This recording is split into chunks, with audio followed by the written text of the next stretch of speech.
کسی که پیش فالبین میره اول خود فالبین لالا کافر است. انال فالبین چرا کافر است؟ فالبینه که میگه من روی تاله میبینم،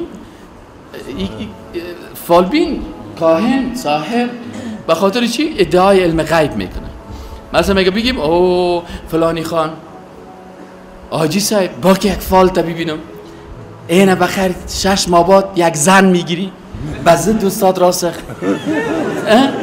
تو دیگه خوشحال اینه منتها یک گپ است که ستاره تو آویست از او آتشی است. من برای تبدیل دلش میکنم، یعنی تقدیر تو چی میکنم؟ تبدیل میکنم.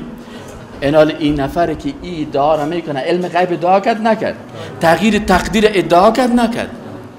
الله تو را بچه میتم دختر میتم من بعد بچه میسازم، یک تاویز بچه میتمد. فهمیدی یعنی؟ این چی شد؟ ای کافر شد به خاطر که صفت از صفات الله را به خود چی کرد؟ نسبت داد. و وقتی که این نفر بهش گفت آفرین بگی اینی 500 دیره حالا دیگه چی میگه؟ حالا دیگه سوال میگه بگید مسجد مصرف کنه فهمیدی؟ بگی اینی 500 دیره. من مثال میگم مثال جادوگر. این چی کرد؟ این میگه اقرار به چی شد؟ اقرار به زبان کرد نه خوب گفتی جادوگر سه. و اینی 500 دیره بگی تصدیق اقرار به زبان کرد، تصدیق در قلب کرد و 500 دیره داد عمل بالجوارح شد. صحیح شد نه؟ پس کسایی که پیش فالبینا میشینن مطلقاً کافر میشن.